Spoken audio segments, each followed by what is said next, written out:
Hello friends, hope everything is fine with you guys. So in our previous lecture, we have understood Bootstrap grid containers, right? Container class.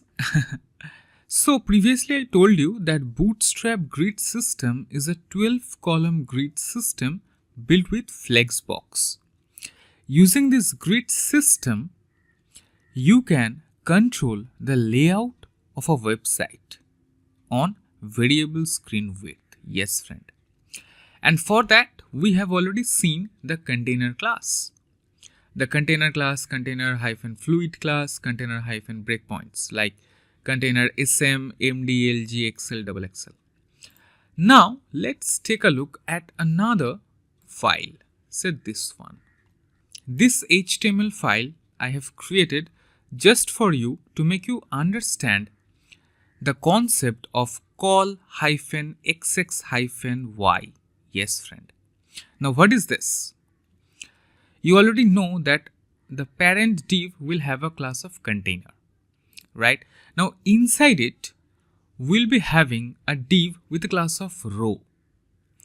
Don't mind about these classes. This BG primary is for background color. This is also a Bootstrap associated class.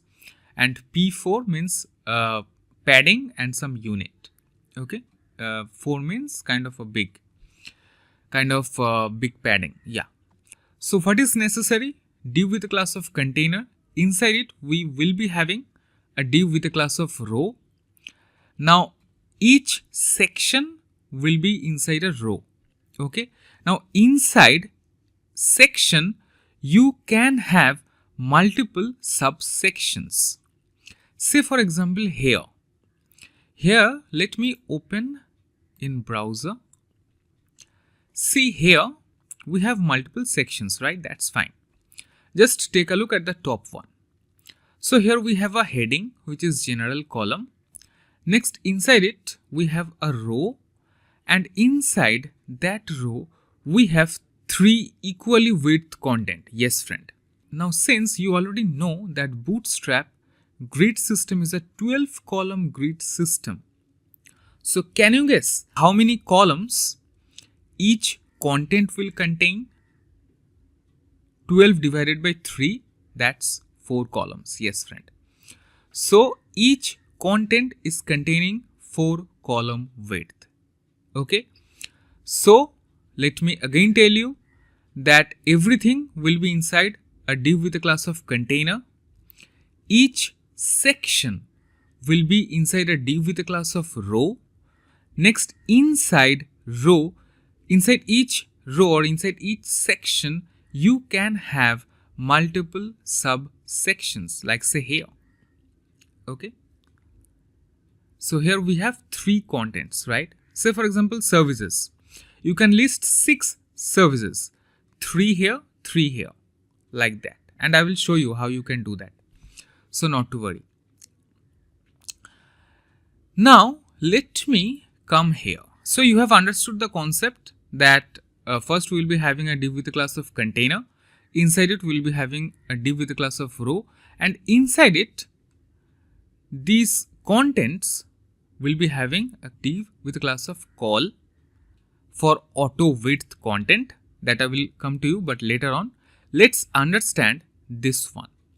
Col-xx-y, where xx is the breakpoint.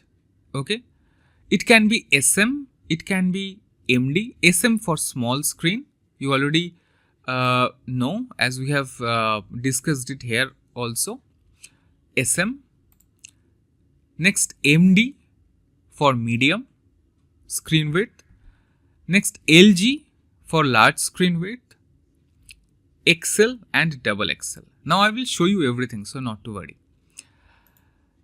Now let me open it in browser and let's right click on inspect element and let's go to responsive mode. Let's make the width around 1400 pixel. Now let's come here. Let me close it.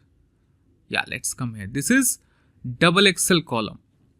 So all these contents, these 3 contents that are here have a class of col-xxl-4. Yes, friend. Let me show you the last one. See, all of these are having col-xxl-4. So you already know this thing, that first we will be having col, then hyphen. Let me just show you. This is the last one. So col-xx-y. So what can be the xx value? That can be sm, md, lg, xl or xxl. Let me just write it here, just for information. Okay, let me write at the top only using comment.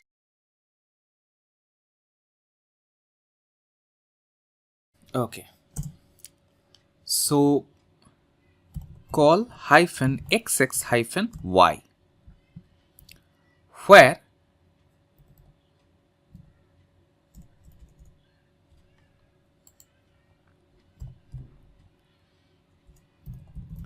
where xx can be sm, md, lg, then xl and xxl.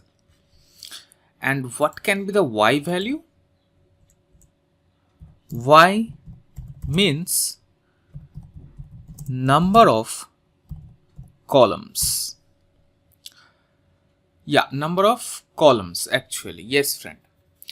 So as you already know that Bootstrap, it can be between, let me write here, 1 to 12. Yeah. So as you already know that Bootstrap grid system is a 12 column grid system. So it can be col-xx-y, which can be between 1 to 12. Okay. So I think you got the concept. All right. Now let's try to understand the differences between col-xxl-y, col-xl-y, col-lg-y and all those. Okay. So let me just save it here and let's open in browser. No, not this one. This one, yeah. So here we have already opened it in responsive mode. Currently the width is 1400. So at 1400 screen width, we can see that these XXL columns, these XXL contents are containing 4 columns. Each content is taking 4 columns, right? Now let's decrease it by 1 pixel. See what just happened? Now all the contents are containing full width.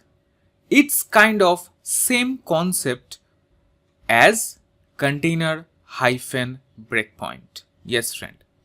So now this XL column, this is XL section, you can say, and these are the contents where each content is containing a class of div with a class of col-xl-4.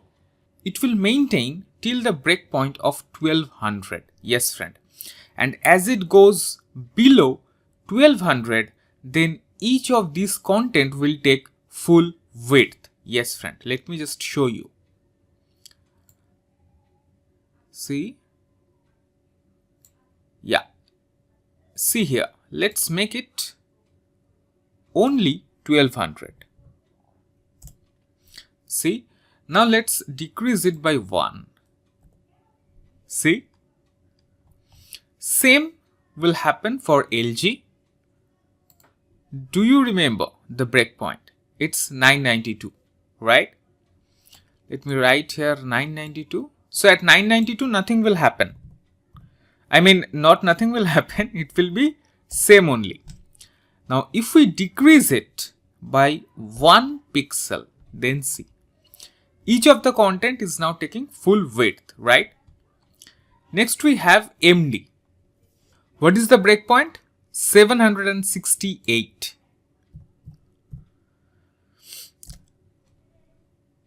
see here. And now let's decrease it by 1. See, these are MD. SM,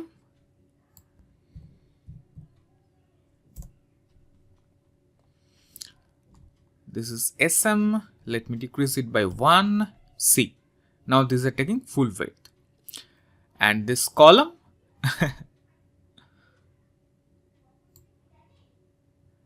see, let's see where it kind of breaks. See, so it will maintain till it can. Yeah. Okay, this is the general column, col hyphen. This is actually used in auto width conditions that I will show you just a bit later. Okay, so I think that now you got the concept of col-xx-y. Let me know if you have any issue understanding the concept. So see you in our next lecture. Till then, have fun, take care. And yes friend, in our next lecture we will discuss about column breaks and the use of this general column. Yes friend. So see you in our next lecture. Till then, have fun, take care.